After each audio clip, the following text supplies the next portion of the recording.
எல்லோருக்குமான தலைவர் அம்பேத்கர் புத்தகத்தை திருமாவளவன் வெளியிட அதை தான் பெற்றிருந்தால் சரியானதாக இருக்கும் என்று சீமான் தெரிவித்துள்ளார். நீலகிரி மாவட்டம் கோத்தகிரி அருகே அரவேணு பகுதியில் உள்ள தனியார் கலையரங்கில் நாம் தமிழர் கட்சி நிர்வாகிகள் செயல் வீரர்கள் கலந்தாய்வு கூட்டம் நடைபெற்றது.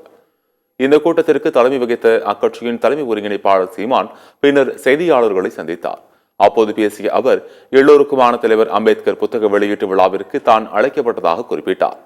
தமிழக வெற்றிக் கழக தலைவர் விஜய் இந்த புத்தகத்தை வெளியிடுவதை வரவேற்பதாக கூறிய சீமான், அம்பேத்கரை மக்கள் மத்தியில் யார் கொண்டு சேர்த்தாலும் மகிழ்ச்சிதான் என்று கூறினார். தொடக்கத்தில் என்னையும் கூட பங்கேற்க கூப்பிட்டாங்க. அது அண்ணன் திருமாவளவன் வெளியிடுறது நான் பெறுறதுன்னா அது சரியா இருக்குது. அதில் அவர் முதல்ல அவங்க சொன்னது ஐயா ஸ்டாலின் வர்றாங்க, ஐயா ராகுல் காந்தி, சகோதரர் ராகுல் காந்தி வர்றாங்க, அவங்கெல்லாம் வர்றாங்கங்கும்போது அது சரியா இல்லை. அது ரெண்டாவது, எனக்கு அண்ணல் அம்பேத்கரை பற்றி பேசுகிறதுக்கு புதுசாக யாரும் மேடை கொண்டு தர வேண்டியதில்லை. எனக்கு ஒவ்வொரு நாள் ஒவ்வொரு மேடையும் எனக்கு அண்ணல் அம்பேத்கரை பற்றி பேசுகிற இடம்தான். அதனால் நான் அதை விரும்பலை.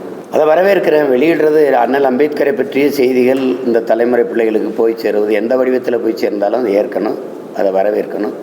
அந்த வழியில் தம்பி விஜய் வெளியிடுறதை நான் வரவேற்கிறேன்.